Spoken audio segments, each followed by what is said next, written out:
Bismillahirrahmanirrahim. Assalamualaikum warahmatullahi wabarakatuh. Perkenalkan, nama saya Wada Gamawarni. Pada kesempatan kali ini saya akan mempresentasikan hasil PowerPoint saya mengenai kelainan dan penyakit sistem reproduksi pada wanita. Oke, langsung saja. Yang pertama yaitu kanker ovarium. Kanker ovarium merupakan kanker yang tumbuh dan berkembang pada ovarium atau indung telur pada dua organ yang berada di sisi kanan dan sisi kiri rahim. Kanker ini bisa terjadi pada wanita berusia menengah maupun wanita usia lanjut. Penyebab dari kanker ovarium hingga saat ini masih terus diteliti.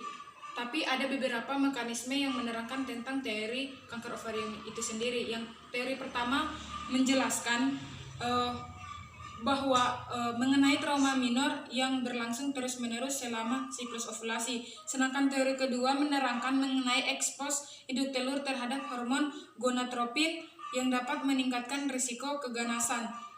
Sedangkan teori ketiga menerangkan mengenai kontak karsinogen pada indung telur lewat saluran reproduksi. Karsinogen ini merupakan zat yang menyebabkan keganasan pada sel-sel kanker. Untuk penjagaan kanker ovarium itu sendiri, yang pertama yaitu memiliki anak lebih dari satu, menggunakan kontrasepsi minimal 1, pengingkatan saluran tuba, dan histerektomi atau pengangkatan rahim. Yang kedua yaitu kita dapat melakukan mengonsumsi sayuran, vitamin A, vitamin C dalam jumlah yang cukup. Yang ketiga yaitu melakukan pemeriksaan berkala, pemeriksaan panggul secara rutin per tahun yang digunakan untuk mendeteksi dini kanker ovarium yang tidak memiliki sensitivitas yang tinggi. Yang untuk pengobatannya itu kanker ovarium itu sangat bergantung pada stadium kanker itu sendiri, tipe penyakit, terapi pilihan, dan kondisi tubuh.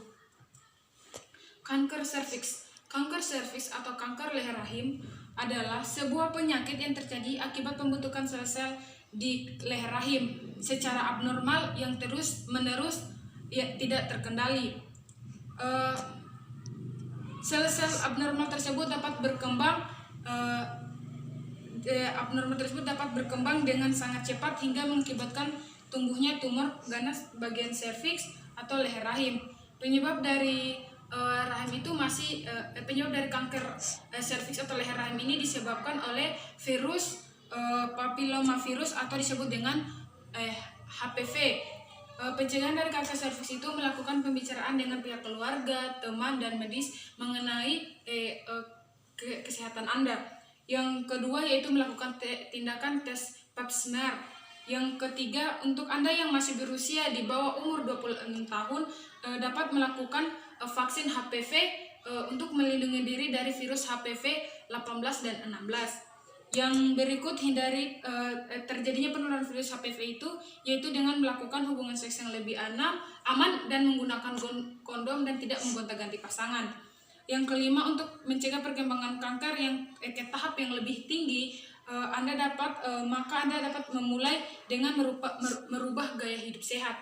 Untuk pengobatan kanker serviks itu sendiri dengan operasi, radioterapi, dan kemoterapi. Vaginitis adalah peradangan pada vagina yang ditandai dengan rasa gatal di vagina dan keputihan, di mana keputihan tersebut memiliki bau yang tidak sedap. Untuk penyebab dari vaginitis itu sendiri, yang pertama yaitu infeksi jamur akibat perkembangan jamur yang berlebihan di vagina. Yang kedua yaitu iritasi atau reaksi alergi pada vagina, misalnya akibat penggunaan pembersih kewanitaan. Yang ketiga yaitu penyakit menular seksual seperti trichomoniasis, chlamydia, dan herpes genital. Yang keempat yaitu penipisan dinding vagina akibat penurunan kadar estrogen, misalnya setelah menopause atau setelah operasi pengangkatan rahim. Yang untuk pencegahan dari vaginitis itu sendiri, yang pertama, bersihkan vagina dengan air tanpa menggunakan sabun dan hindari membasuh bagian dalam vagina. Yang kedua yaitu selalu bersihkan vagina dari arah depan dan belakang setelah buang air, dan pastikan Anda membasuhnya dengan benar-benar kering. Yang ketiga, hindari penggunaan benda yang bisa menyebabkan iritasi atau alergi pada vagina seperti pembalut yang mengandung pewangi, atau sabun pembersih vagina. 4. Lakukan hubungan seks yang aman dengan menggunakan kondom dan tidak bergonta-ganti pasangan. Yang kelima yaitu gunakan air hangat bila ingin berendam, jangan air yang terlalu panas. Yang keenam, pilihlah celana dalam yang tidak ketat dan berbahan kain katun. Yang ketujuh yaitu kontrol kadar gula darah bila menderita. Untuk pengobatannya itu sendiri, Anda dapat melakukan yang pertama pemberian obat antibiotik, anti jamur, dan terapi pengganti hormon. Next, penyakit berikutnya yaitu miom. Miom atau uterine fibroid adalah benjolan atau tumor jinak yang tumbuh di rahim. Miom atau fibroid uterus dapat tumbuh di bagian dalam maupun bagian luar rahim. Penyebab dari miom itu hingga sekarang belum diketahui.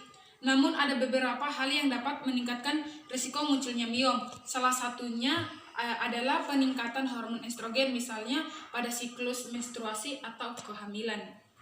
Untuk pencegahan dari miom itu, Anda dapat melakukannya dengan pertama, kurangi konsumsi daging, perbanyak asupan vitamin A, kurangi atau hindari alkohol, seimbangkan hormon estrogen, dan dapatkan cukup vitamin D. Untuk pengobatan miom itu sendiri, pada kasus miom yang kecil dan tidak menimbulkan gejala, tidak perlu pengobatan karena dapat menyusut dengan sendirinya. Meskipun demikian, Anda harus yang memiliki penderita tetap perlu menjalani pemeriksaan rutin untuk memantau kondisi miom Anda. Untuk kondisi miom yang memiliki gejala, Anda dapat melakukan pengobatan berupa terapi hormon untuk pencegahan perkembangan miom dan meredakan gejalanya atau tindakan operasi untuk pengangkatan miom. Yang next berikutnya yaitu kanker payudara.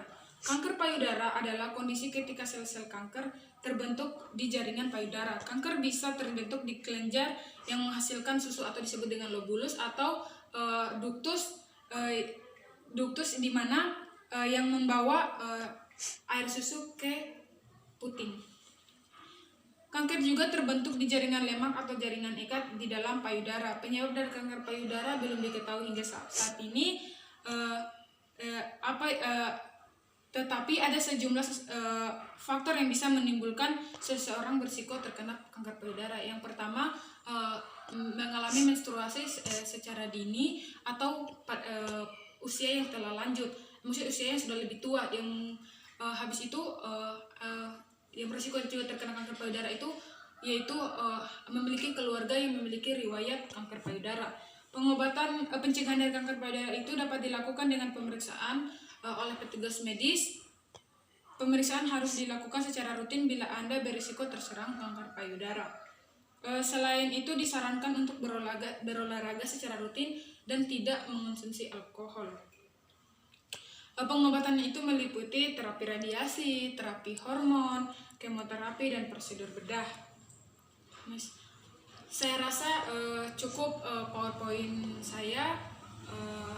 Apabila ada kesalahan kata, ucap, mohon dimaafkan atau tersedat-sedat.